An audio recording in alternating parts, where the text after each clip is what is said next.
Good morning, good afternoon to some of you. I am highly honored today that I can wish you a happy Sabbath. How was your week? My week was very busy. I don't know about you. Maybe some of you met some challenges, but today we are thankful. Look at us today. We are alive. Isn't that a wonderful gift? For us to be alive is a blessing. Let us go to church. Thank God for the goodness that He has bestowed upon us. There might be challenges, but I know our God is a faithful God. God who can make impossibilities possible. So go to church. Leave the worries aside, knowing our God is a creator. Our God is a problem solver.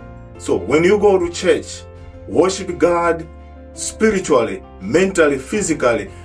Dedicate yourself to God, knowing our God is a good God. I wish you all the best. Happy Sabbath to you all. Amen.